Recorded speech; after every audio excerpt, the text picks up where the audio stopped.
Hello, my name is Anoa Changa.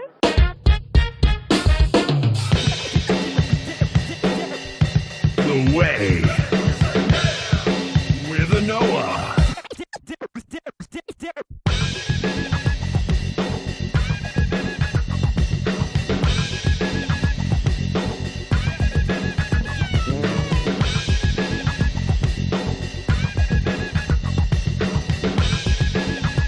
The Way with Anoa.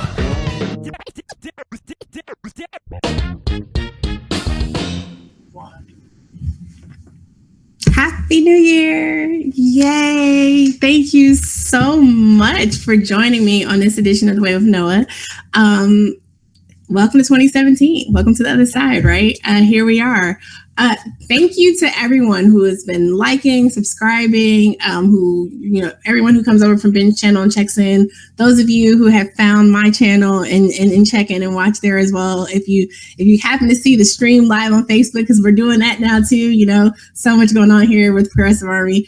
So thank you. Thank you guys for liking, subscribing, sharing videos, commenting, engaging. Shout out to folks on Twitter and on Facebook who regularly engage and stuff. And shout out to the patrons.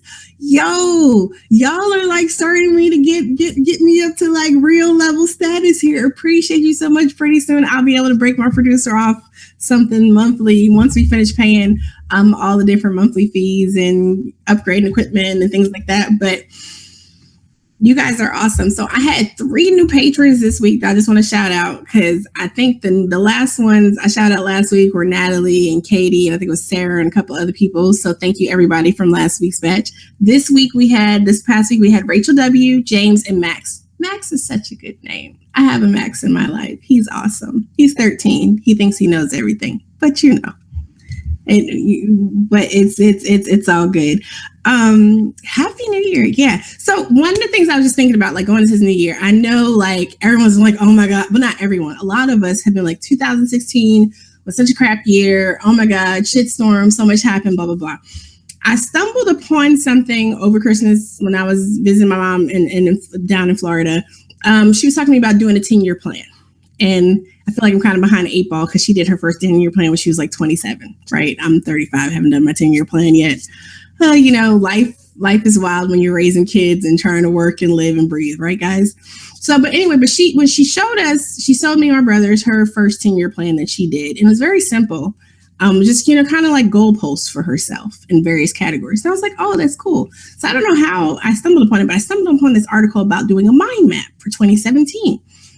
I was like, oh, what's this? Because like time management, trying to keep up with everything that we have going on. Because that's one of the things we talk about, right? It's really hard for us to get involved. We're living, we're working, we're caring for, some of us are caring for small children. Some of us are caring for elderly or sick parents or other loved ones. Some of us are working multiple jobs. There's so much going on. And yet we're still trying to find our way to be connected to the work that we feel needs to be done in terms of whether it's building out this progressive movement, if you're a part of the not the resistance, but like really getting involved with organizations, getting involved out in your local community. But I was just thinking about how do I manage, like helping to manage my kids, my teens, right, with their schoolwork and stuff like that. So this mind map seemed really cool. So I highly recommend it. I'll tweet out the link after the show because I couldn't find it for us to share while I was talking.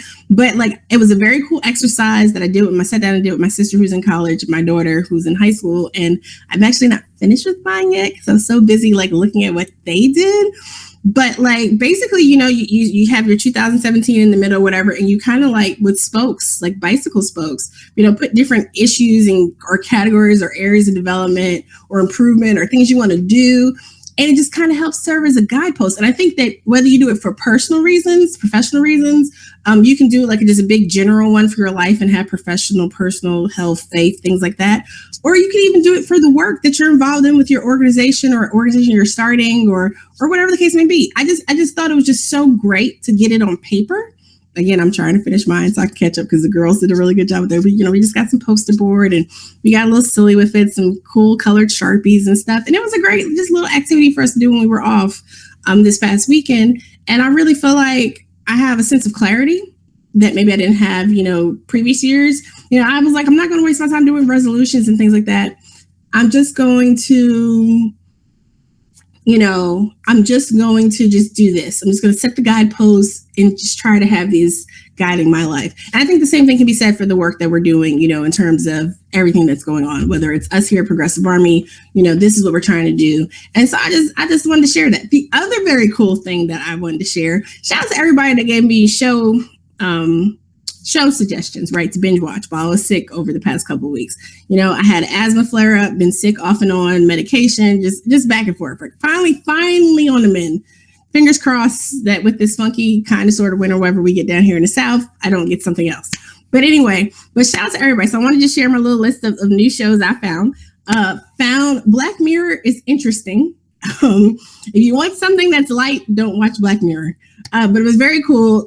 Really good social commentary, I think, overall. And the episodes definitely have you thinking. Some of them are kind of dark. Some of them are kind of like there's some levity there. Just finished watching also Colony. My dad was like, have you watched Colony yet? Have you watched it? Colony was so good. If you liked Fallen Skies, you'll definitely like Colony. So kind of going to the light side, Chewing Gum. Chewing Gum is a Netflix original. Loved it. British show. Loved it. Season 2 is coming out, I think, next week. And then another show we just watched, and I can't remember the name, it just slipped my mind, but it's about 2 young women who are demon hunters, another British show that's also on Netflix. Just started watching that with my daughter.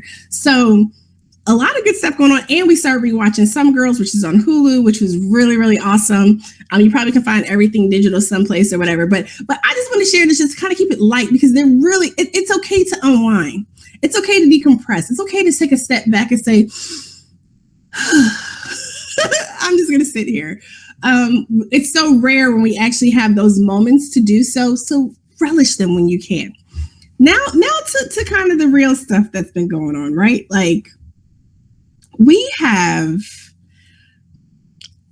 a Congress that is kind of lost his damn mind in some ways, right? So Ben already talked about earlier, you guys have already seen about, the tussle of the ethics thing. What I thought was interesting about that whole conversation, because one of the points I personally kept raising on Facebook and on Twitter, or anyone I talked to about this, was, what are we angry about and what are we protecting? And I really think that we need to keep this in mind as we keep moving forward, right? Oh my God, the Republicans did this. This is awful. Okay. Agreed that the way they go about stuff is grimy and it's counterproductive and it's counter democracy. But what are you actually getting upset about? Are you upset because they did something? Because we end up defending things that maybe have issues. Maybe it doesn't have an issue, but do you even know what you're getting upset about? And I found so many people trying to struggle to explain what this committee actually even did and what were the criticisms for and against it, right? Like we were so caught up, polarized on what the Republicans did wrong that, and we need to be careful, because you may end up defending something or be defending people who probably don't need your defense. Not saying that was the case in this case.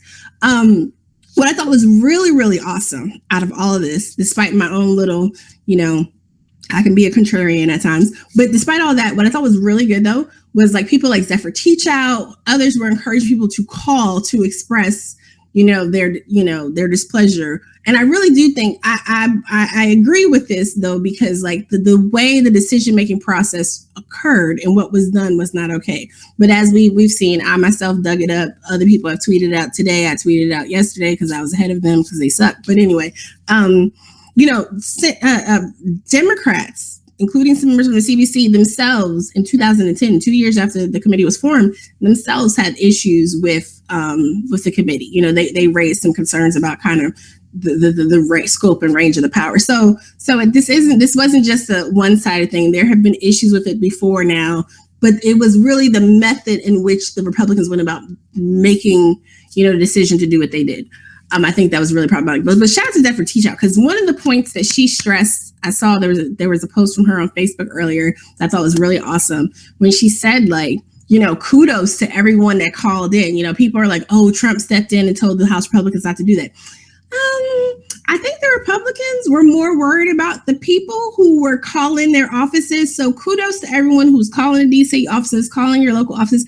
You need to do more of that. Do that weekly. The next big fight coming up is healthcare, and I'm about to get to that real quick before my guest comes on.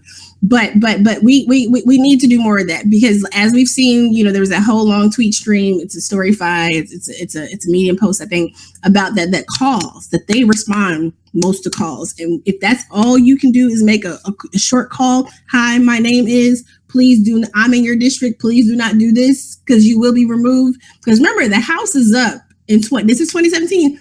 Mid next year, we'll be having midterms. So all them people that is driving us nuts right now, they about to go out in another year and a half anyway, right? So that brings me to the healthcare battle, and they're not wasting any time yet again. This time, unfortunately, Republicans in Congress have a majority that they didn't have before. Democrats, you only have yourself to blame for that. All this talk about real Democrats, I don't know that you actually have the numbers. I don't know who real Democrats are, because people who keep saying that we're the only real Democrats, y'all keep losing elections because you clearly don't have enough of the population behind you. So you really should rethink that mindset. If we're going to really save, any bit of piece of something as we continue to move forward. One of the things, I know a lot of us talk about the ACA, which is its actual name, the Affordable Care Act. We can debate whether it's affordable. And the affordability point, a lot of it is because of either the recalcitrance of governors to actually implement programs, or it's also, it's a recalcitrant of governors to implement programs that would actually, or to fully enable and adopt the ACA in their states. It's also the insurance companies. The insurance companies and the insurance lobby have made this a very expensive process for everyone. I mean, this was set up to benefit insurance companies. So the real mechanism and issue, like we're talking about affordability and issues with our healthcare, it has to do with the insurance companies and the insurance lobby, not necessarily the law itself. The law itself does have a lot of holes. It does have a lot of problems, and it does need to be fixed. But to have, the brashness where people just want to axe it entirely puts a lot of people and lives in danger. And that's not an exaggeration. I mean, when you just look at what people get, especially those with pre-existing conditions, whether it's diabetes, heart conditions, things like that, when people do not have access to treatment or their medication, it can be very severe, it can be dire, and it can be fatal. And when you have people who are uninsured and they're not able to get treatment, they unfortunately have to put off treatment for longer periods of time. And then they're being seen in emergency departments. And guess who bears the burden of treatment in an emergency room? We do. And we all know that things like aspirin, right? Aspirin, just basic stuff that people could have gotten ahead of time preventatively. When they get it at a later date and when they're in the emergency room, the price is astronomical. So one way or another, we are paying for people's healthcare. And it's better to do so on the front end than to do so later on at a high marked up price. Counties, I mean, we're looking at overburdening in some places our county systems even more than they already are. So we need people, you need to get on the phones. It doesn't matter who you voted for or whatever, you need to be on the phones. Move On has been sending out, some tweets and stuff like call your congressperson, call your senator, because the Senate there, and it's not just Republicans, because I'm about to go in on somebody right now, because who my former governor, current senator, Joe Manchin, native son of West Virginia, patron saint of the current governor, that's a whole nother story, but who refused to meet with the president, meet with everyone else in the president today to talk about, the healthcare reform. He refuses. And West Virginia is one of the places that will be very severely hit if you remove the protections that have been afforded to many people by the ACA. A lot of folks in the South, but we still have a lot of people who are uninsured, underinsured. There are still so many problems with it, but at the same time, there's the safety net that had been extended to more people than before. They're threatening to take it away. And when you have places like your Kentuckys, your West Virginias, places that actually, where people really rely on that extra government assistance because economic opportunity and potential has been so heavily degraded by corporatists, whether they're Democrat or Republican, and don't get it twisted. I had one of my friends post earlier that she was so disappointed in Joe Manchin, she'd never vote for him again. I said, dude, where you been at? He been doing this. Like, people are paying attention now, that people are hyper focused and aware now because of the Trump effect. But a lot of the stuff has already been happening. And someone like a Joe Manchin, who has already been aligned with corporate interests over people, over their well-being, over the people that he's supposed to serve, that's been since before he even became a senator. Like, that man will line up where the money is. And the money for him with the industries that he aligns with, that he's a Democrat in name only. Y'all go check out my interview I did back before the general election, just like a day or two before. Is with Charlotte Pruitt. Charlotte, not Pruitt. I'm sorry. I went to school with someone named Pruitt. Charlotte Pruitt. I'm getting ready to, I'm wrapping this up because I'm going to cut this and I'll probably finish it later on because I'm about to bring on my guest. But Charlotte Pruitt, you know, she was the last person to successfully defeat Joe Manchin in the state of West Virginia. Why? Because the state of West Virginia, the Democrats, this is why I left the Democratic Party in 2010, around there, because it's Democrats as a party in West Virginia are so freaking corrupt. They are Republicans, and the Republicans are some other like crazy far right whatever. And so we cannot be surprised when people like Joe Manchin make these decisions against the betterment of people. Like, that's such an impoverished state, and you want to plunge people and plunge medical systems into dire needs. There are doctors actually begging Republican senators and congressmen to not do this. Why? Because doctors know, they see it every day. So think about it. You know, there are so many different actions going on, and I'm gonna start tweeting out on a regular basis like what we all can be doing. So I'm going to shift gears real quick because I'm going to try, what I'll probably do is just do a little short clip for everyone to get back to the rest of the healthcare thing, because the healthcare thing, I didn't even realize how much time that would take. But I want to bring on my guest tonight, Leslie. You probably have seen, not probably, I'm sure you've seen Leslie. Leslie was a Bernie supporter in, well, I mean, let me back up for a second. Leslie is a phenom in Florida, right? Political strategist, journalist. She's the head of the Democratic African American Women's Caucus, which endorsed Bernie in the primary. And she is someone that I admire and have had a chance to talk to, but have not actually had a chance to talk to on air. So I'm really excited to get a chance to talk to her. I'm really excited for you guys to get to hear her, but I know you've heard her before because Leslie, during the general election, set, you know, the talking heads world on fire when she, you know, proclaimed that Florida was not going to be a lock for the Clinton campaign, particularly in terms of the lack in their Black outreach. So I don't know if you guys remember some of those interviews. There was a very powerful and well-spoken, articulate, awesome, badass Black woman that was really telling it like it is about what was happening on the ground in Florida. And a lot of people were not happy about that. And so she has not stopped telling it like it is, as we're now, you know, in days away from the Florida Democratic chair vote. So I'm excited to bring on my sis, Leslie. How are you? I'm good. How are you? I'm sitting here trying to figure out who is that person you're describing. I'm like, wow, I want to meet her.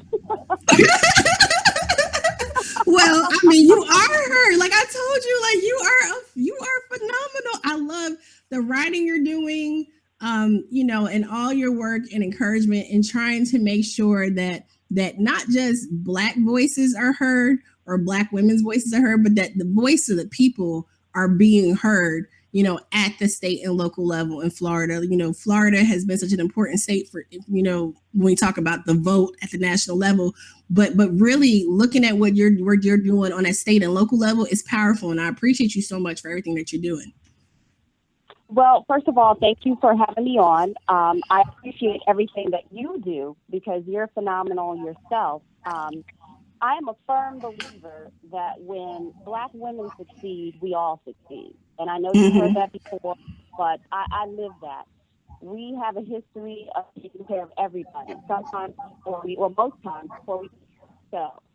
And, you know, when I started the Democratic African American Women's Caucus, it's time for Black women to have a stronger voice, particularly here in Florida. You know, for what we bring to the table as far as votes, because, you know, in 08 and 12, President Obama wouldn't be where he is if it were not for Black women. And you can say that for a lot of politicians. I mean, Terry exactly. in Virginia, you know, he became the governor of Virginia because of Black women. And you hear that all over the place. Yet I don't think that they're appreciated for what we bring to the table. So, I speak up. As you pointed out, I'm very outspoken. During Clinton's campaign, I said that her campaign was not doing the outreach that it needed to do in Black communities. And while most Democrats were on that bandwagon, and trust and believe, at the end of the day, I did vote for Hillary Clinton, but I wanted it to be known that as far as our community, what needed to be done was not happening. And you're right, people were in an uproar about the fact that I went on national television and national radio to talk about what was not being done. And I said she was going to lose Florida, and guess what happened? I know she lost Florida, didn't she?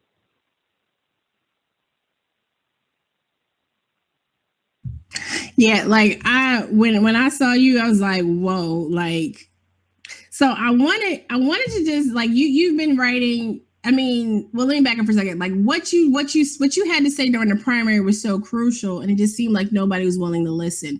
And we saw that play out not just in Florida. We saw it play out to some extent also when you looked at Pennsylvania in terms of Philadelphia. When you looked at, basically we talk about the Rust Belt. Milwaukee was untouched. Wisconsin was not touched. Milwaukee was not touched, and there's a very huge Democratic Black population in Milwaukee as well.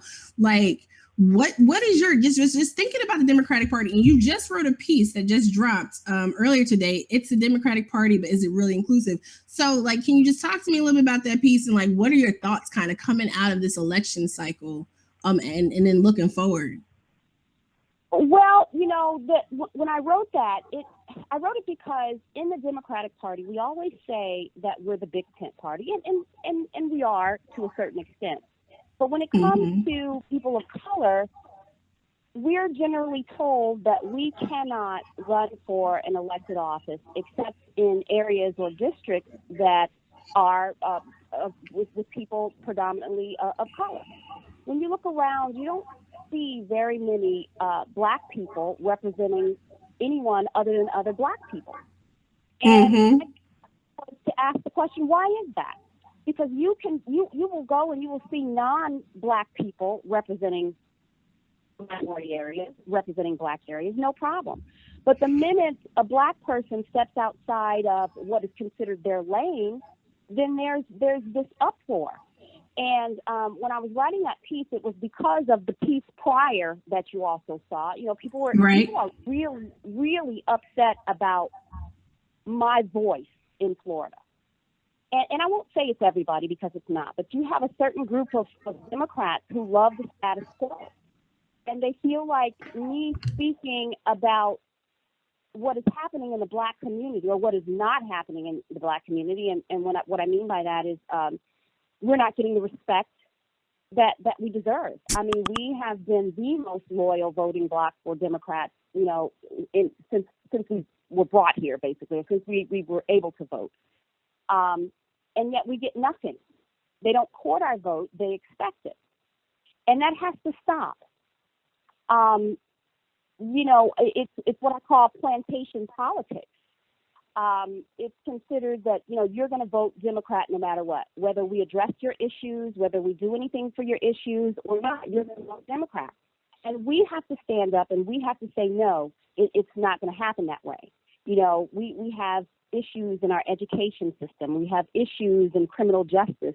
And you can't just come around every election cycle and say, you can't just come around, I commiserate with you. I sympathize with you. I empathize with you.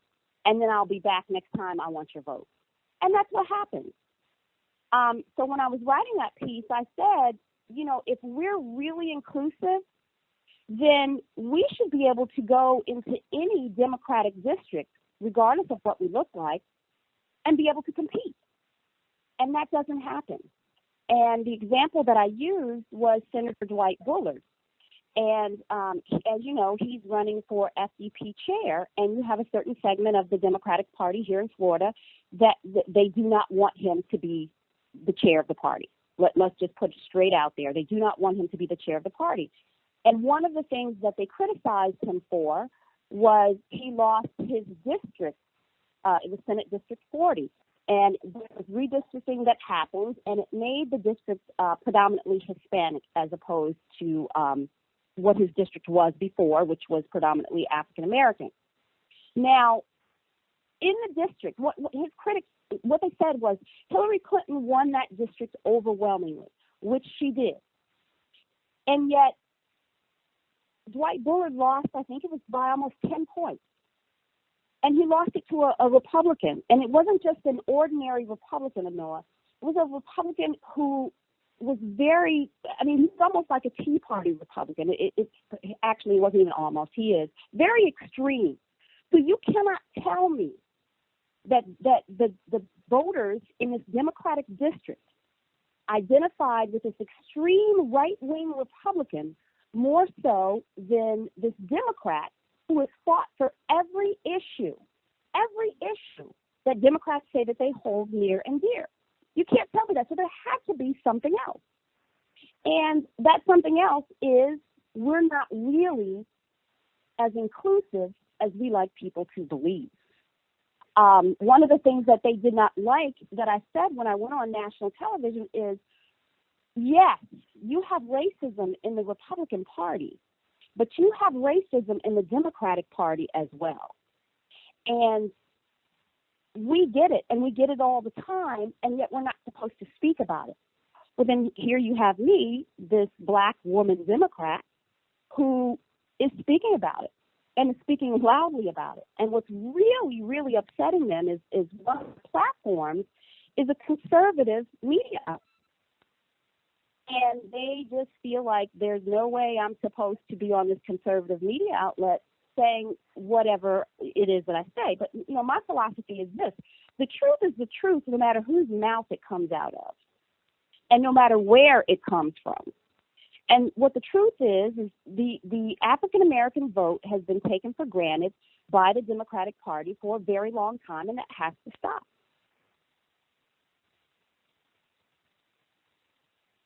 Yep, absolutely. I absolutely agree. I know we talk, and I think that goes back into the piece you wrote right before New Year's. I think it was entitled "Fear of the Black Man and Woman." And it's like, you know, I know a lot of people are like, well, why you gotta talk about race or why you gotta get into that? But no, for real, like there's a real serious issue, like you said, within the Democratic Party, and it's like we're good enough to turn out the vote. We're good enough to be those super volunteers. Stress on the word volunteer because folks don't try to pay us for our work and our time involved in stuff. And we're also we're good when you need to get us, you know, when you need that vote, like you said, souls to the poll, all the little catchy things they come up with. But when it comes time to taking leadership, because that's a very interesting, you know, when you lay it out like that, like how did Dwight Bullard lose his district to such a starch, you know, someone who's so starkly different when Hillary won overwhelmingly, but there were machinations involved too with the Democratic Party and sending up who was going to get the golden seal of approval from President Obama, from what I noticed. And Dwight's name was one of the names that was not on that magical list. And you know, that was another thing that I had an issue with, because first of all, let's be clear, President Obama really didn't know any on that list. That was a list that was compiled by the former Democratic Party. And you're right, Dwight was left off. And you have to ask yourself, why would you, in a race that you knew was very important, why would you leave him out? And there was only one African American on that list. Now here you have, you know, the first African American president. And when it came to technology, of candidates to endorse, and you have one African American or black candidate on that list. There was a problem with that. And, you know, just to give you a little background, the party, people in the party wanted Dwight to move out of his district. And to his credit, he said, you know, I'm here to represent people. They don't have to be black, brown, white, purple, or whatever. I'm here to represent people. And the party didn't see it that way. They wanted someone else to represent that district. And because of that, you know, they did not give him the support that they should have given him. But to go back to what my piece said, you know, I said instead of Dwight being the person that's criticized, it's those Democrats, in my opinion, that should be criticized. You pushed aside what you believe in because you didn't want this particular man to represent you. What does that say about our party? What does that say about us? Does it say that we're really as inclusive as we want people to believe? No, it doesn't. And, you know, I've been raised to clean my own house before I clean somebody else's. So while we're pointing the finger at the Republicans, we have to do better. We have to do better ourselves. I mean, you know, let me point this out to you as well. We've never had an African-American chair here in Florida. And I believe, if I'm correct about this, it was Marcus Farrell, and I know you know him, who said that there's only been one in all 50 states. There's a problem there if we're supposed to be so accepting and accommodating as we say we are. It's like they tell us to stay in our lane. You can only be elected if you're governing other Black people. Now, Anoa, I have a problem with that, don't you?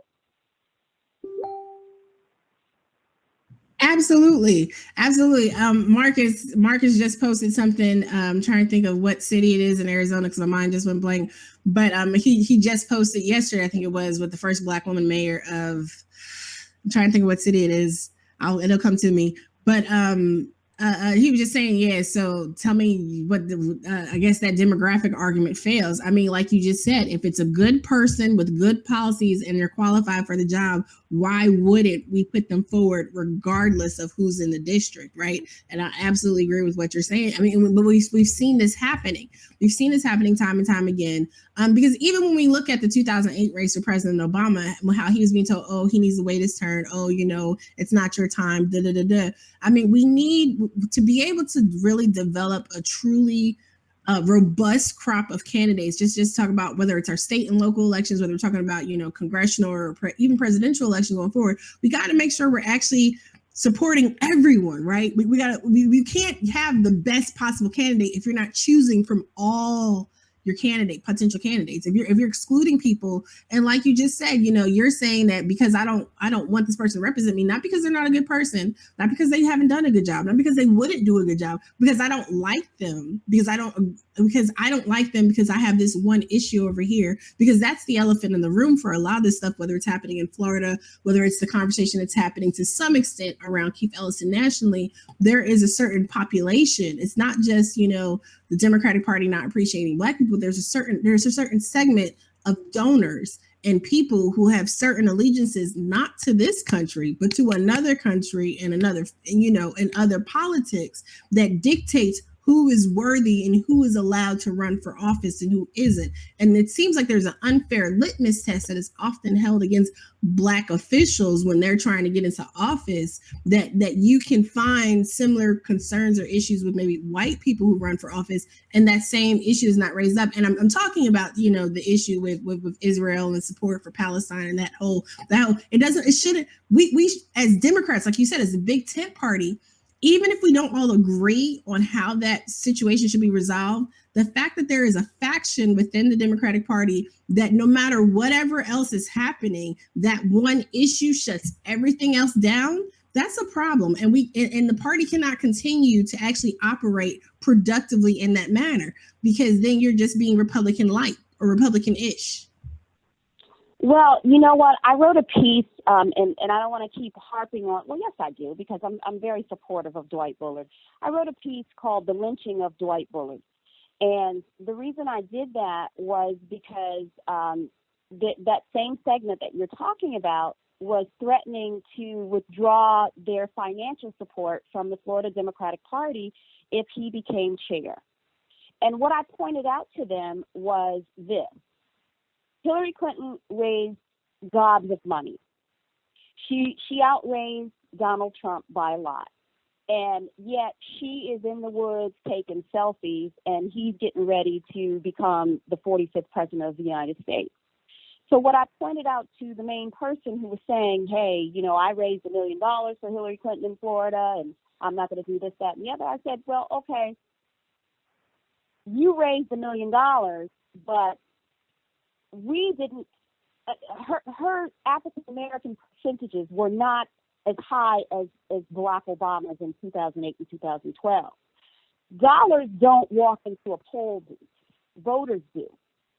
So if any Democrat wants to be elected statewide in Florida, they're going to need a substantial turnout of the African American vote. And that's just the way it is. So I said, somebody better check this. And I meant it. And I think that's one of the things that they have with me. I say what I mean and I mean what I say. We're not going to let this man be persecuted the way that he is because you decided that you don't like him. If we're all going to come together, we're never going to agree on everything 100%. No one does. I mean, I don't even agree with myself sometimes. But to be treated the way that he was treated was just ridiculous. And I didn't see anyone else standing up. And, I've always learned that, hey, at some point I'm going to want somebody to stand up for me. So I'm definitely going to stand up when I see someone who's being treated unfairly. And that's what I did. I wish that a lot more of our elected officials would do that. Now, you mentioned Keith Ellison, and I just have to get this off my chest. In this race here, Keith Ellison endorsed one of Dwight Bullard's opponents. And I couldn't figure out why. And I still would like to speak to him if ever that's possible. But I don't like the games that are played where because there's a group of people who don't like me, and this is from Keith Ellison's perspective, and I'm speaking about, the Jewish segment that, have a problem with him. He endorsed Stephen Patel because he wanted to curry favor with Jewish voters. So once again, Dwight Bullard was thrown under the bus. How can we expect anyone else to respect us when we're not respecting ourselves? And I say that to mean Keith Ellison knows that Dwight Bullard is a progressive and matches up with him more so than Stephen Patel ever could or ever would. Why on earth would you do that? Do you see where I'm coming from? So if we're not going to stand up for what's right, how can we expect anybody else to do it?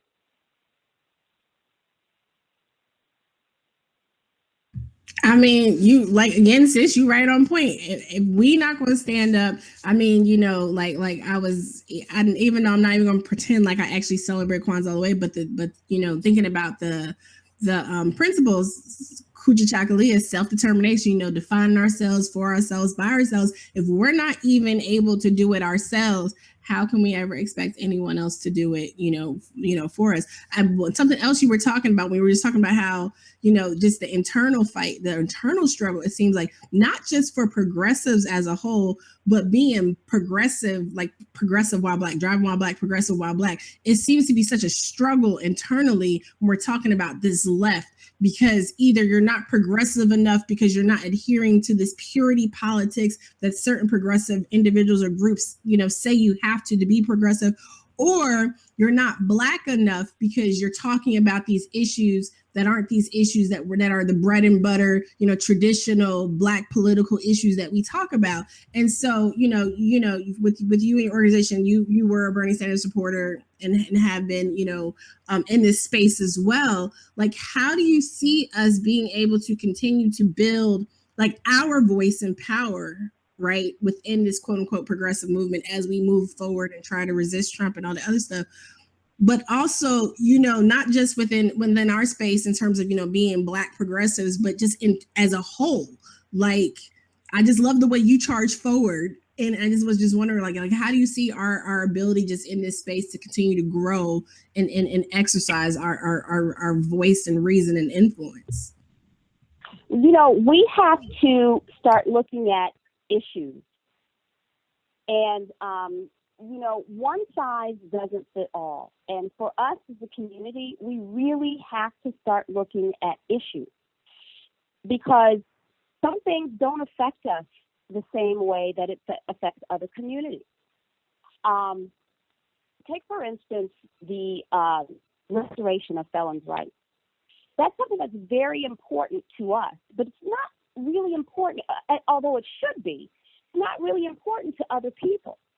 So, here in Florida, there's a guy here by the name of Desmond Meade. That man has worked tirelessly to push forward that issue. And, I've sat and I've watched it, and he does not get the same type of support for that from the Democratic Party as other groups and their issues.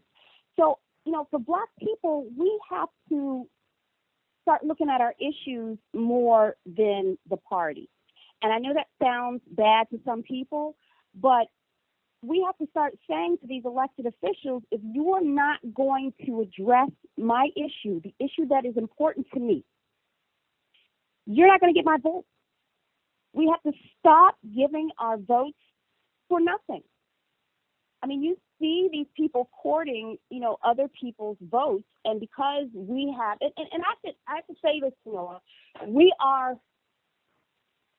guilty of allowing this to happen, because we typically vote, 97, 98% Democrat, no matter what. We're guilty of this too. We've allowed them to take our votes for granted. But we have to start saying, we have to start insisting to all elected officials, whether they're Black, white, purple, green, whatever, you have to address our issues and stop just saying, oh, it's a Democrat, so I'm going to vote for that Democrat. Well, you know what? You got to make sure that Democrat is taking care of your community and not just coming around and saying, hey, how are you? It's election time. I'm a Democrat. Vote for me. Well, if that Democrat isn't doing anything to better your community and to help you with your issues, then do not give that Democrat your vote. It's as simple as that. That's what I say, and that's why they don't want to hear me, or they don't want anyone else to hear me, because it's time out for just giving our votes for nothing. I mean, even with elected officials, let's step away from that for a second. Let's look at political consultants. Do you realize how many Black political consultants the Democratic Party utilizes, even to get out the vote in Black communities? You realize how poorly the Democratic Party does by Black political consultants?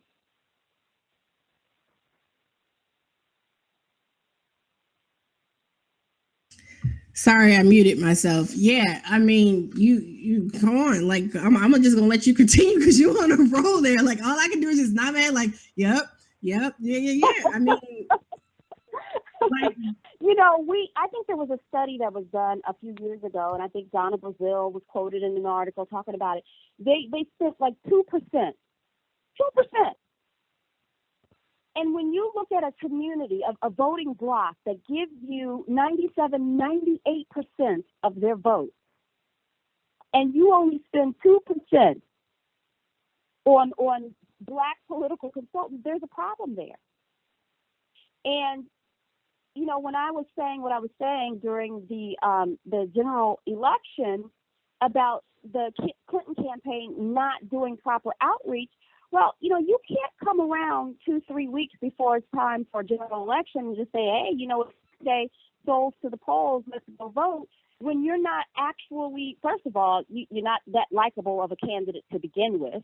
Let's just keep it real. I mean, she wanted to use these surrogates for Black people to just say, okay, Barack Obama says to vote for you, Michelle Obama says to vote for you, so we're going to vote. Well, you know what? It doesn't work that way anymore.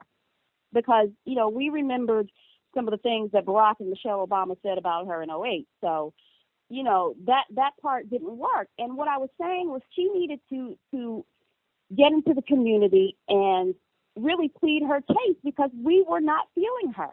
We were not feeling her. And that wasn't done. And I know that with the consultants that were hired, it was a money issue. They weren't getting the money that they got from the ad buys.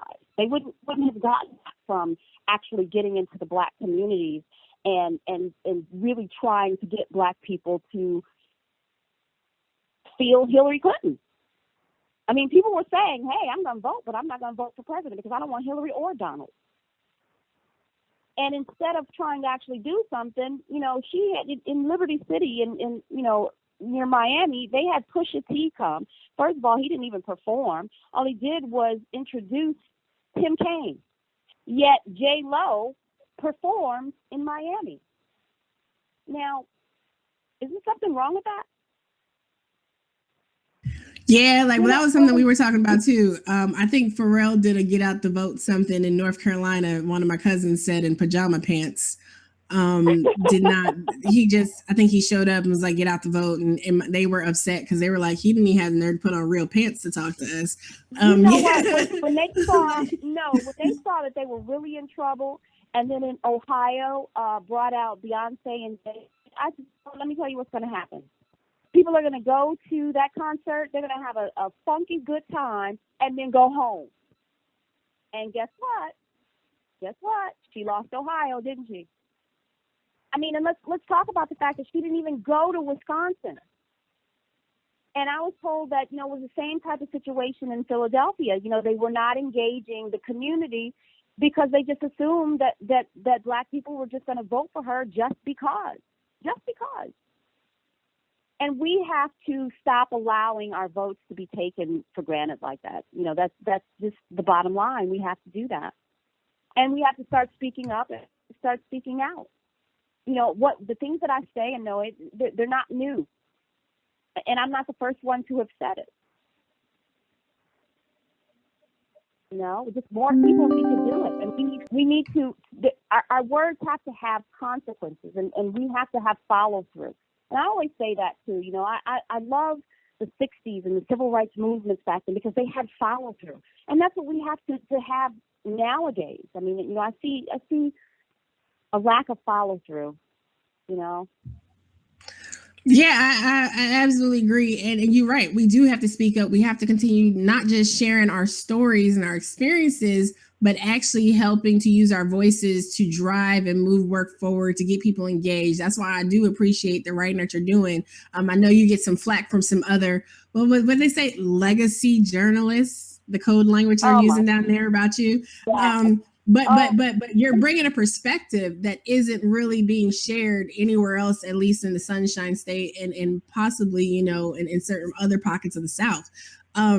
I just, as we only have a few minutes left or whatever, as we're wrapping up, I just want to just kind of thinking about, with where do you think like going forward? Where should we be focusing? I absolutely agree with you about we need to be on issue. We need to be issue driven, issue focused. How do we, start building out these conversations in this movement and really getting people to change the narrative moving forward? Well, with shows like yours, because I'm sure you have a huge audience that's listening. We just have to, it's a communication thing. I mean, different organizations like my Democratic African American Women Caucus, you guys, and you're starting Impact. It's the more educated we are about the situation, the more that we can change things. I mean, right now you have a lot of people who are apathetic. So organizations that get into the community and that say, hey, we can make a difference because we can. I think, electing Dwight Bullard's Florida Democratic Party chair will be a huge step, not just for Florida, but for the entire country. Because I think it's going to show that, electing President Obama was not a fluke, that, there is hope for the Democratic Party. I just think that we have to continue doing what we're all doing because, we can't allow the status quo to remain. And we're gonna run into a lot of people who want to maintain their power base, things the way that they are, and we just have to keep doing what we're doing. I have to come back on your show. I have to continue writing. That's just what we have to do. Absolutely. Definitely continue writing. Definitely come back on the show. You're more than welcome to come back anytime. And then also, I do a podcast, so we can podcast, we can do anything. We don't have to just be confined to Wednesday right now, 8 p.m. live. Cause my podcast, my little growing podcast is on iTunes and stuff too. So we can do whatever. I absolutely appreciate you taking the time because I do know that you're making moves.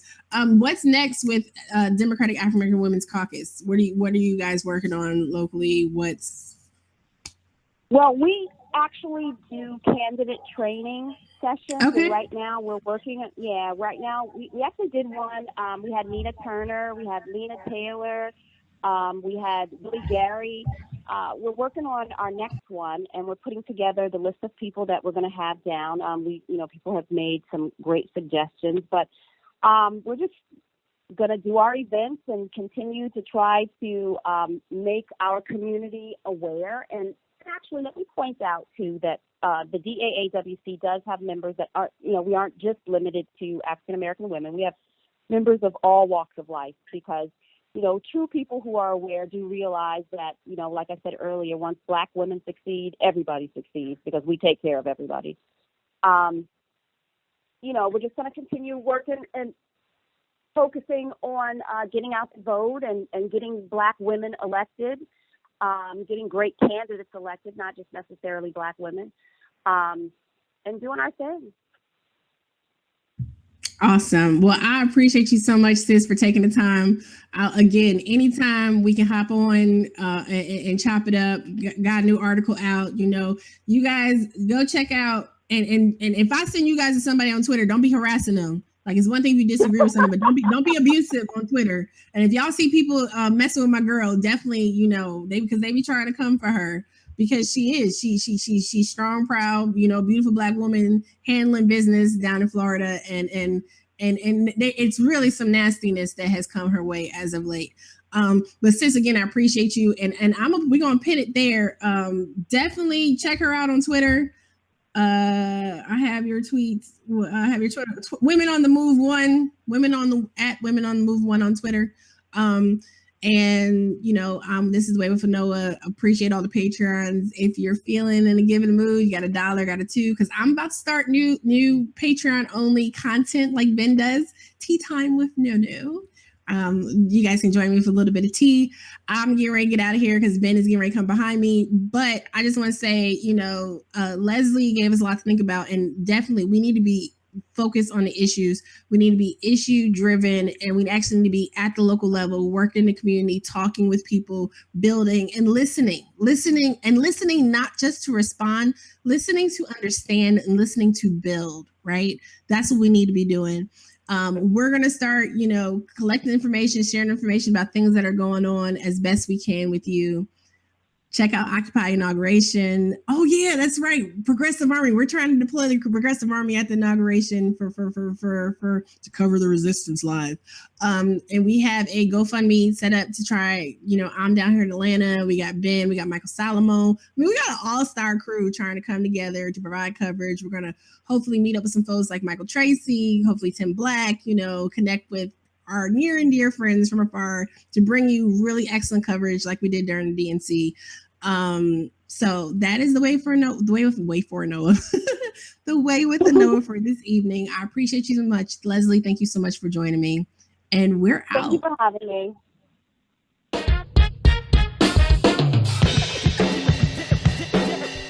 The Way with Anoa.